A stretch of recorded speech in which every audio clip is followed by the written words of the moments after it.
Be ready, 10 seconds to go.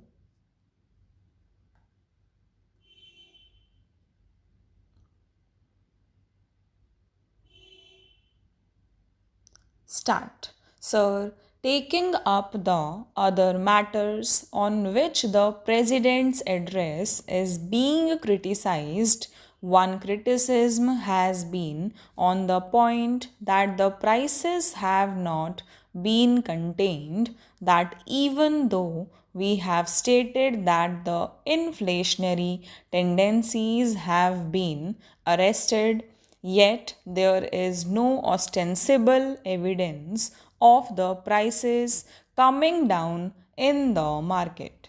It is again an unfortunate state of affairs. We know that prices are controlled in two ways. One as by the general laws of economics of demand and supply, and the other is by legislation like we did through the Defense of Indian Rules. Now, so far as the first aspect is concerned, the prices are controlled by seeing to it that supply is equal to demand, at least that they do not exceed the demand. They should at least be able to meet the demand, and that when that happens, prices themselves stabilize and adjust themselves. Therefore, it is absolutely necessary that there should be sufficient production in the country, both in the industrial as well as in the agricultural sector. But what has been the attitude of the opposition on this particular aspect? Whereas it is absolutely necessary that there should be 100% man days working in industry and agriculture right through the year, we have seen that the total strategy of the opposition has been to promote Bharat Bandh, to promote strikes, to raise all kinds of industrial disputes, to cause unrest among the agricultural labor, and thus by all means to ensure that the production is crippled. It requires an ostrich to ignore a contradiction of this type. When you are crippling production, then the price cannot come down. The other method of controlling prices is by the various legislation. It is a method still open to the government, and maybe if otherwise the prices cannot be contained, the other method may be used on some unforeseeable occasion. But speaking for myself, I would still be advocating and contain the prices by the normal economic laws. Socialism always means an increase in production, an increase in the wealth of the country by producing more in industry and agriculture, and it is result of this increased production which is distributed amongst the people. That is the concept of socialism.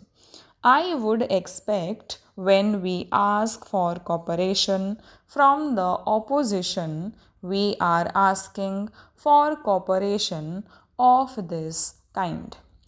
The other point to which a reference has been made is about family planning. Family planning is another very vital aspect that has got to be considered by us. In the course of the last 50 years or so, our population has doubled. We very well know that we won more than 100 crore in number at the end of this century. Unless we can control population, it is not possible to raise the living standards or the per capita income of the country. We have made phenomenal gains in the course of these years, but unfortunately, all those gains have been eaten away by the growing population. Assent has to be given, emphasis has to be laid on all programs that deal with family planning. Unfortunately, family planning was made such a controversial subject, so much propaganda had been conducted, so much hatred had been created against it that it is very difficult now to deal with it in any manner except one of purely voluntary basis. We have got to educate the people. Now we are educating the people. It necessarily takes time, but sooner or later we shall have to deal with this problem on a war footing. Unless that is done, it is very difficult indeed to create an India of the dreams that we have been thinking of. Then, sir, I must answer a point that was raised by the honorable member who finished just now.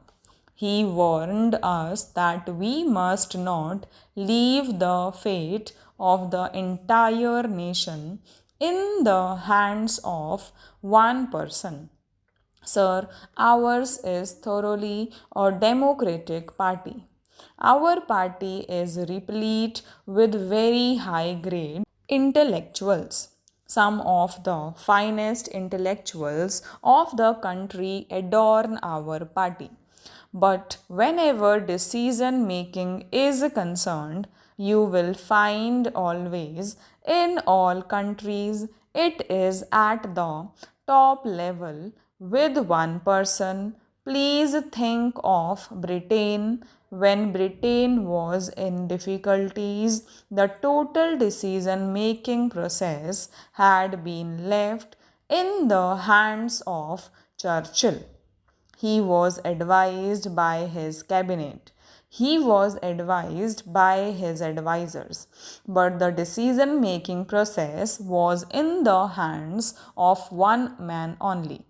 Similarly, when France fell on evil days and it became necessary to revive the economy, it was de Gaulle who took on himself the task of revitalizing the entire economy of the country. In America, too, you may remember that in the days of the darkest recession, it was Roosevelt on whom fell the task of revival.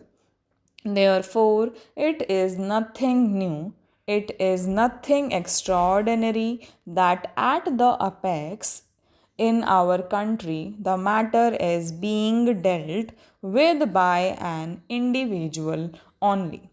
Stop.